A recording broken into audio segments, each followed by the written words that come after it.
Syederalun, proses belajar mengajar pada tahun ajaran baru dimulai secara serentak pada Senin 13 Juli 2020.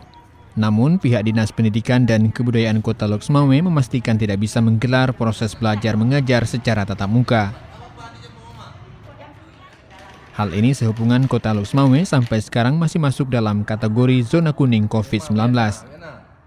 Sebagaimana terlihat di SD Negeri 1 Banda Sakti Lok Sumawe, pada hari pertama yang hadir hanya murid baru dengan jumlah dibatasi dan tidak menggunakan pakaian seragam sekolah.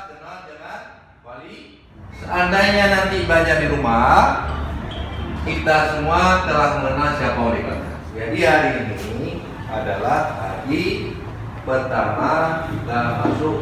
Tapi ini cuma pengenalan daripada lingkungan sekolah. Dia anak-anak kita arahkan, pertama sekali dia tahu tempat sekolahnya di mana. Kemudian kenal dengan wali kelasnya siapa. Jadi pertimbangannya seperti ini, anak-anak kalau kita tidak mengadakan pertemuan seperti ini, dia nggak tahu siapa wali kelasnya, di mana sekolahnya ya. Kemudian bagaimana cara belajarnya. Tapi setelah ada pengenalan seperti ini, anak sudah tahu ya, semangat belajarnya bertambah karena dia kenal siapa gurunya ya. Seperti itu. Jadi ini kebijakan daripada sekolah supaya nanti pada saat belajar online nanti itu lebih efektif karena dia kenal siapa wali kelas itu sendiri.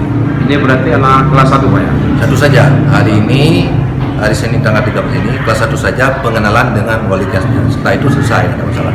Itu seluruh murid yang hadir kelas 1 hari ini atau memang kita batasi untuk hari ini? Hari ini untuk kelas 1 masing-masing kelas 10 orang ya. Jadi kita ada 3 kelas, 1 A 10 orang, 1 B 10 orang, 1 J 10 orang.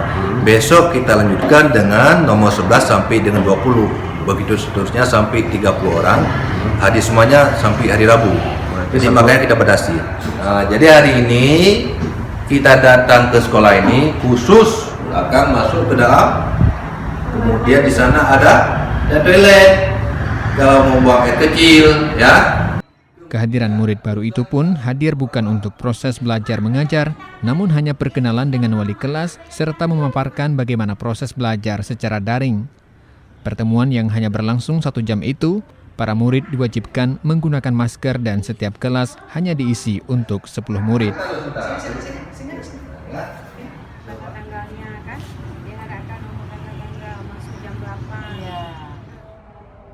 Dari Lok Sumawe, Saiful Bahri, Serambi On TV.